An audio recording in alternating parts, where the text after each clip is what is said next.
Everyone, Michael here, Guardians of the United Kingdom. Today's video, I'm just explaining why cowing down to the likes of Islam and communism is a sin. And this is a message for mainly all the British Christians, because one problem I have with Christianity is mainly due to bad and false teachings is it leads to meekness. There's this idea in Christianity that we must always forgive and be meek and be weak and pathetic. But that I personally don't believe that's really the true teachings of Jesus Christ. And also it's completely wrong.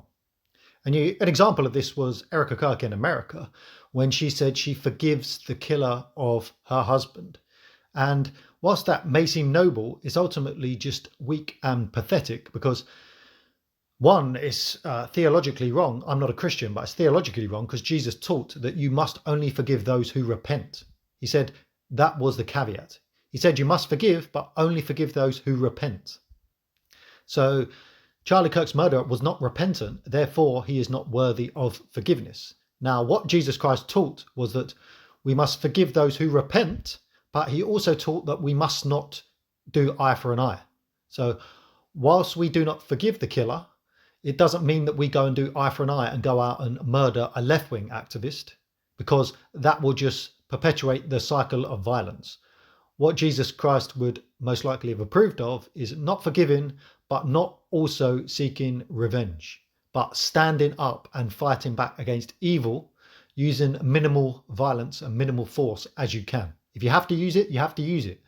But there's a sensible ground to be found. And I believe that most Christians don't understand these teachings, and they're meek, weak and pathetic. And this is why our Christian countries are losing to Islam and communism, because there's this idea that we must love our enemies and be meek and all this rubbish, which is nonsense.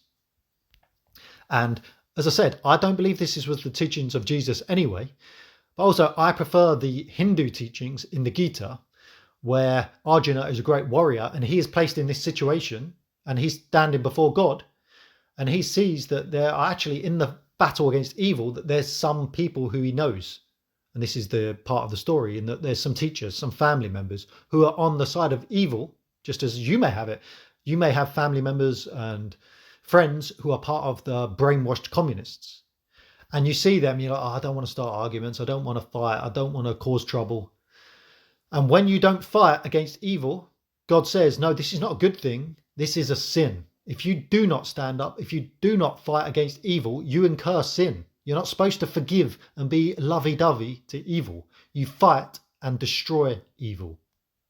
So when we're met with Islam and communism, we do not forgive them.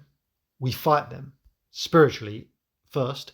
And if we have to use force, if we're being attacked, then we will use necessary force. I'm not promoting any violence at all. I promote peace. But obviously, if a terrorist attacks you, just as what happened at the synagogue, then the police shot him. That's what I advocate, that you don't just sit there. Like if the officer sat there and said, oh no, we must love our enemies and forgive him, it'd be absolutely ridiculous. It'd be weak, pathetic and stupid. And it is against the will of God to accept evil. No, no, no. We must fight evil without any doubt and without any hesitation. Okay, so that's the point of my video today. It's for all English people, but especially the Christians. You got to toughen up, and you've got to also realize the spiritual truth that and the spiritual power that needs to be had to handle our enemy. Remember, Jesus never dealt with Islam. If he did, I'm sure he would have had different tactics. And most of it, people don't understand the Bibles. Everything is for a situation. When Jesus taught these specific teachings, he was talking about within his families of disciples. He wasn't talking about terrorists coming to kill them. Okay, so that's my video today, telling people we need to be tough and we should have no doubt about fighting evil. Because when I first started studying Christianity, you do think, oh, well, are we supposed to love our enemy? Are we right to fight and do these things? But no, make no mistake, we are called by God, just as what Jesus truly taught and what is taught in all other major religions. It is a sin. We incur sin when we allow evil to prosper. We incur sin when we allow terrorism, when we allow grooming gangs, when we allow the rise of communism and Islam. We incur sin, and we are called to fight against this evil. Okay, That's part of my video today. If you like what I'm saying, come and subscribe to this channel, because I believe I have much more wisdom than your average Christian who have put us in this mess. And like the video if you like it, share it with as many people as you can who are too meek. And God bless everybody. Goodbye.